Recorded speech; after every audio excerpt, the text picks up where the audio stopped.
Bulatkan tekad, kuatkan hati.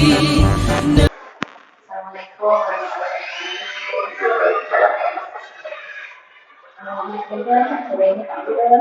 Mengganggu waktunya sebentar. Saya mendapatkan tugas dari pendidikan ilmu budaya terkait dengan tugas demonstrasi kontekstual untuk mencari pengalaman dengan para kepala sekolah terkait pengambilan keputusan berdasarkan nilai-nilai kebajikan Islam. Baik, untuk pertanyaan pertama Pak Yus, selama ini bagaimana panjenengan mengidentifikasi kasus-kasus yang merupakan dilema etika atau bukan moral? Menurut saya yang pertama paling tidak itu kita harus menggali itu. Kita menggali permasalahan yang ada itu dari yang muncul. Jadi menggali permasalahan, menyampaikan pertanyaan kepada teman-teman atau di lembaga kita, itu kita sampaikan dulu. Setelah itu nanti kita menggali permasalahan itu, nanti kita buatkan semacam daftar, kemudian kita setelah itu kita kumpulkan, akhirnya mana yang relevan yang harus diselesaikan lebih dulu, itu nanti kita terus adakan komunikasi dengan pihak terkait. Suatu misalkan di dalam satu lembaga itu kita tidak bisa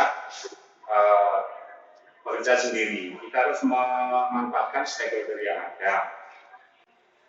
Baca atau terekam bisa menentukan skala prioritas mana yang harus kita selesaikan. Selanjutnya, bagaimana panjenengan menjalankan pengambilan keputusan di sekolah, terutama untuk kasus-kasus di mana ada dua kepemimpinan yang sama-sama pendapat, sama-sama ada mengambil nilai kebajikan. Kita tentukan tadi kan sudah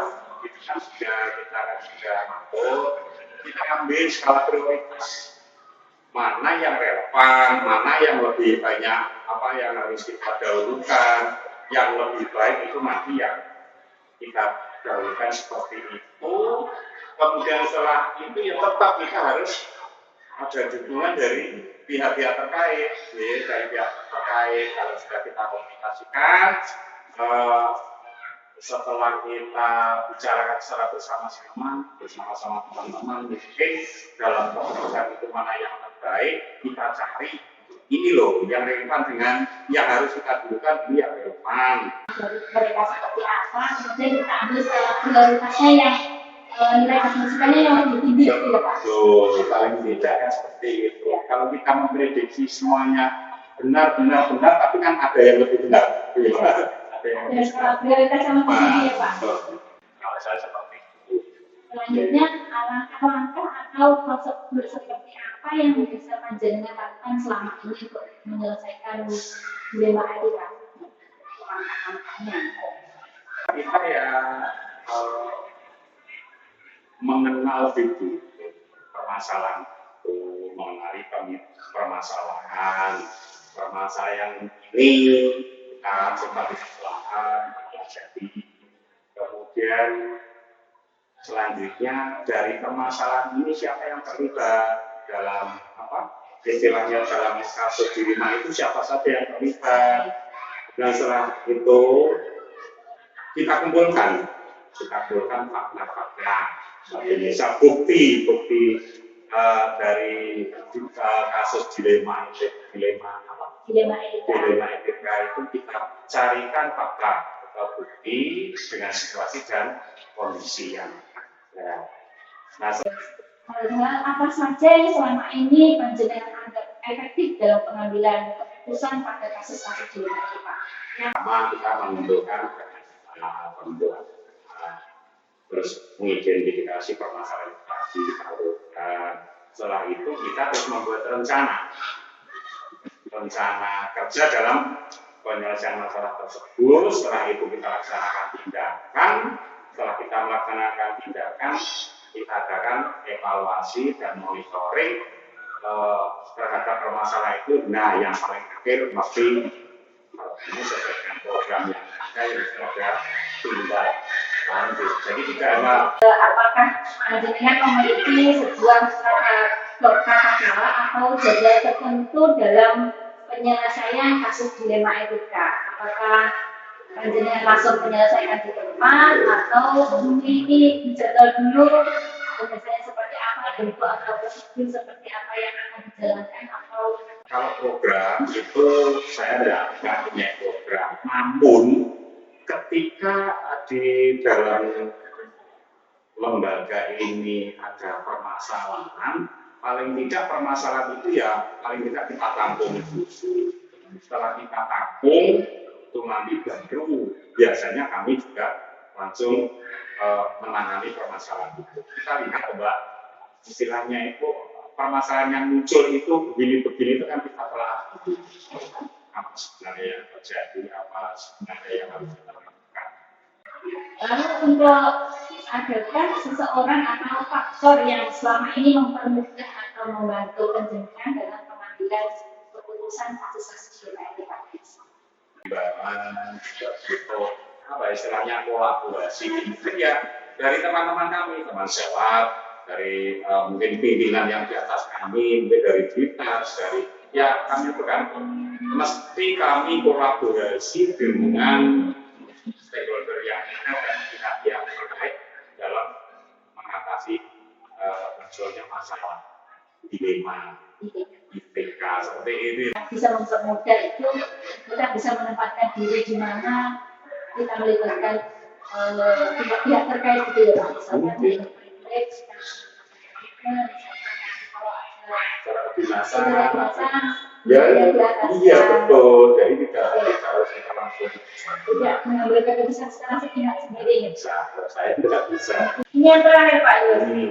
Dari semua hal yang panjenengan sampaikan tadi, pembelajaran apa yang dapat panjenengan petik dari pengalaman Anda mengambil keputusan dalam dilema etika, pembelajarannya dari itu semua tadi. Manusia itu kan tidak sempurna. Manusia itu tidak ada yang sempurna.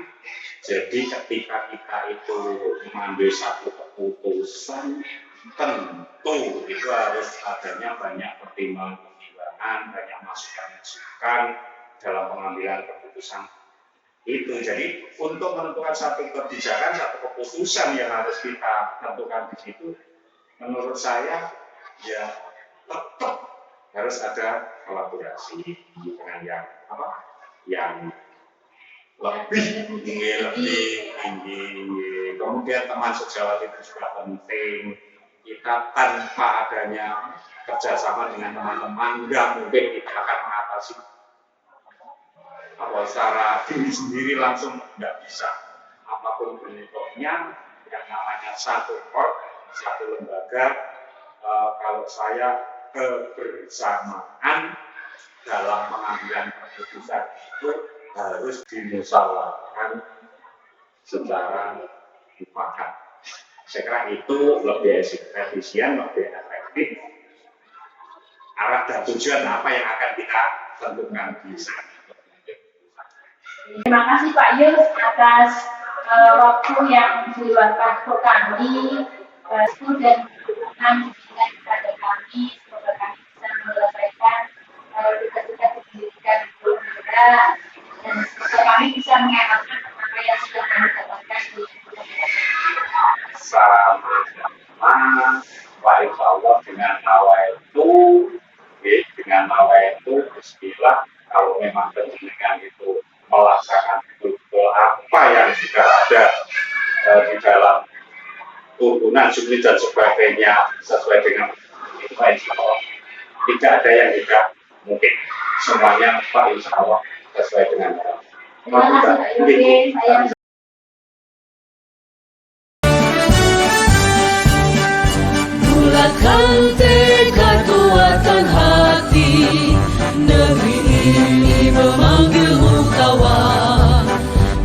Pelajar bergerak berbagi untuk negeri, guru penggerak majukan pendidikan. Guru penggerak menghamba pada murid, kreatif rancang pembelajaran. Hargai potensi, tingkatkan prestasi, lahirkan profil pelajar Pancasila. Belajar bergerak